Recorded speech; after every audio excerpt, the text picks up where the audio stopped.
We've now mapped out the process from the browser request all the way to the returned HTML page. The browser makes a request, the web server looks in the public directory for it, then passes the request off to the routes. The routes picks a controller and an action. The controller gets everything together that it needs, then renders the correct view.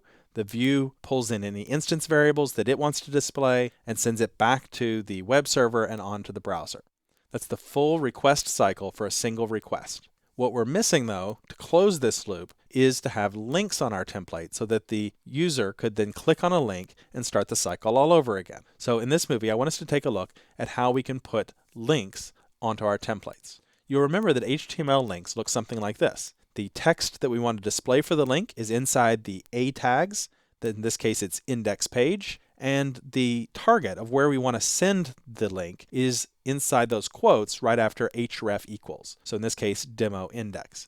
That's what it's going to do. It's going to take us to the demo index page. Well, guess what? We can absolutely use this link inside our templates. There's nothing wrong with it. It'll absolutely do what we would expect it to.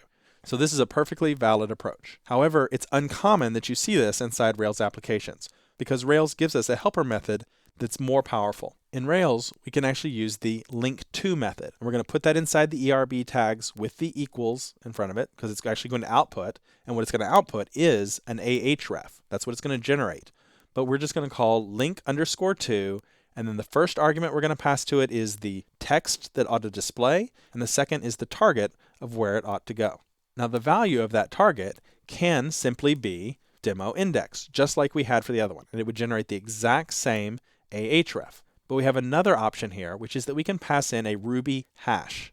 You remember Ruby hash with the curly braces, with the symbol for controller as the key for the value demo, and then the symbol for action as the key for the value index. That's going to do the exact same thing. We're just being very explicit and clear that what we want is this controller and this action. And if we're working inside the same controller, Rails will assume that the controller we want is the same controller. So we only need to specify it if we're changing controllers to a different controller. And I know we only have one right now. Later we'll have several and we'll be moving around. But for now, because we're going to be inside the demo controller, if we wanted a link on the hello page that would take us to the action page, all we have to say is inside a hash, action is index. I want you to get used to writing these kinds of hashes because we're going to make a lot of use of them in Rails.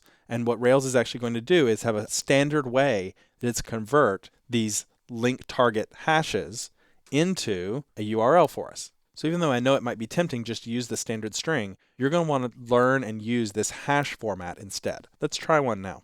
So in my simple CMS app, I'm just going to open up the hello template, and all I'm going to do is add a link here. So let's just drop down here a line. I'm going to make a new one, link to, right? And then I'm going to have two values. The first value is the text, my first link, and the second can be just simply /demo/index. We want to try that out and see if that works.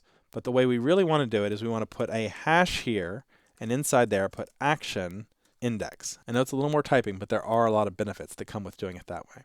Let's load this up and take a look. So you want to make sure that your web server is running. Mine still is. And Firefox, and let's just do demo hello. There it is, my first link.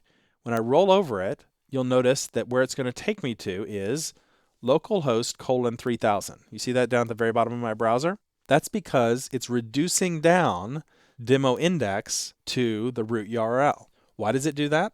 It's because it's using my routes file to figure out what the URL ought to be. So the routes file plays a double role. It not only takes care of requests that are coming in, but it also translates requests that are going out because those are going to be coming back in soon, right? So it makes sense that we want to make sure that whatever we send out, we're ready to handle when it comes back in.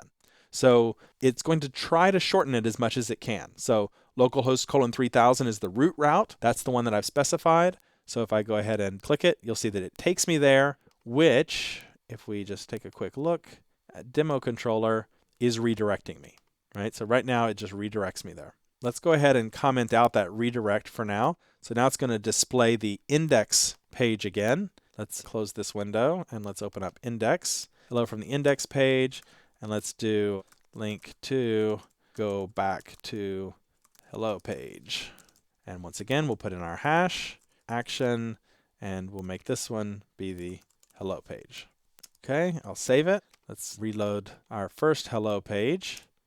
There we are, my first link. Click on it, go back to hello page. Now notice this time when I roll over it, look at what URL it's going to take me to. It's going to take me to demo hello. So this time it does take me to it, but just notice that it does shorten it in this case because that routes file gave it a rule that allowed it to shorten it all the way back to the root.